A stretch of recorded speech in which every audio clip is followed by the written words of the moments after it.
ये रग़बत के कुरानी तरीके हैं, उलूही तरीके हैं। अपने बच्चों पर बरता करें, इस्तेमाल किया करें, नेचुरल वेज हैं, ताकि बच्चों के अंदर रग़बत पैदा हो दीन की, और उनको दीन की मेहनत करें, दीन के सिखाने की मेहनत करें। और ये हमसे पूछा जाएगा क़यामत के दिन। तो फरमाया इस उम्र में बच्चों को, और फिर जब 10 बरस के हो जाएं दीन सिखाओ, और 10 बरस के हो जाएं तो बिस्तर अलग कर दो, फिर वो बेटे हों या बेटियां या बहन भाई इकट्ठे न सोएं।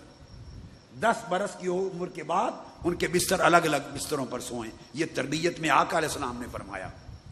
और सैयदना मौला अली अल मुर्तज़ा रज़ी अल्लाह तआला अन्हु रिवायत करते हैं, आका ने फरमाया रहमल्लाहु वालिदन आना वलदहु अला बिर्रिही बिल इफ़दाल अलैहि। अल्लाह ताला उस बाप पर रहमत फरमाएगा, उस बाप पर रहमत फरमाएगा जो अपनी औलाद, बेटे बेटियों, पोते पोतियों, नवासे नवासियों, अपने छोटे बच्चों पर अपने हुस्न सुलूक और इंतहा दर्जे की शफकत के जरिए उनकी मदद करे दीन पर लाने की। इतनी शफकत करे, इतनी मोहब्बत दे कि शफकत और मोहब्बत के साथ उनकी मदद करे कि वो दीन की तरबियत पा जाएं, दीन के रास्ते पर आ जाएं। और आका अलैहिस्सलाम ने फरमाया, अबू हुरैरा रज़ी अल्लाह तआला अन्हु रिवायत करते हैं, अईनू औलादकुम अलल बिर, अपनी औलाद को नेक बनने पर उनकी मदद करो, उनकी तालीम और तरबियत पर मेहनत करो, मदद करो, ताकि वो दीन पर आ जाए, नेक और साले बन जाएं।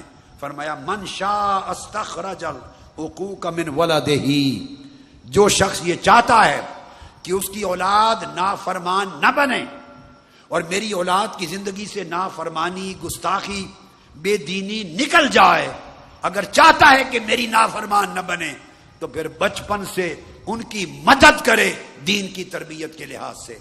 अगर बचपन से दीन सिखा देगा और बचपन से दीन की तरबियत कर देगा तो फिर वो औलाद नाफरमान नहीं बनेगी।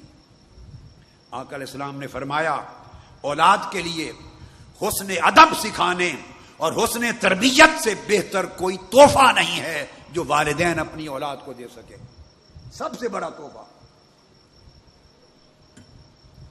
औलाद के लिए यह है कि उन्हें दीन सिखाया जाए, उन्हें नमाजी बनाया जाए, उन्हें मुत्तकी बनाया जाए, उन्हें बाअदब बनाया जाए, उन्हें अच्छे अखलाक सिखाए जाएं, उन्हें मुरुव्वत मवद्दत सिखाई जाए, उन्हें हया सिखाया जाए।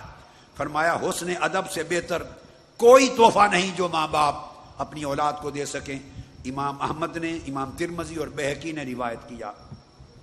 और फिर एक और तरीका, हम छोटे बच्चों की इज्जत नहीं करते, बच्चे समझते हैं इज्जत से नाम नहीं लेते, यह भी हमारी खराबी। आका अलैहिस्सलाम ने फरमाया अकरमू, अनस इब्न मालिक रज़ी अल्लाह तआला अन्हु रावी हैं, इब्न माजा ने रिवायत किया, अकरमू औलादकुम व अहसिनु अदबहुम, छोटे बच्चों की इज्जत अफजाई किया करो, छोटे बच्चों की छोटी उम्र में इज्जत अफजाई किया करो। मैं आपको अपने घर का मामूल बताता हूं। 2 साल की बच्ची भी हो ना बेटी, जिसको समझ आए, हम उसका खाली नाम नहीं लेते, ये मेरे घर का मामूल है, हम उसको बाजी कहते हैं। उस छोटी उम्र में इज्जत अफजाई।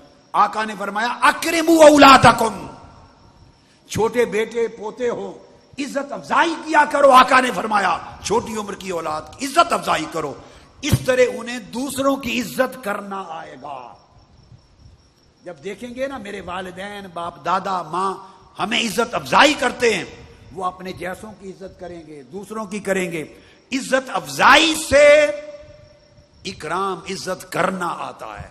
और फरमाया यही बुनियाद है, उनको हुस्न अदब सिखाओ ताकि इससे उनके अंदर अखलाक पैदा हो। और आका अलैहिस्सलाम ने फरमाया अपने बच्चों को, औलाद को अच्छी तरबियत दीन की दो। क़यामत के दिन तुमसे पूछा जाएगा कि तुमने अपनी औलाद को कितना अदब सिखाया, कितना अखलाक सिखाया, कितना दीन उनकी जिंदगी में डाला, कितनी तरबियत की।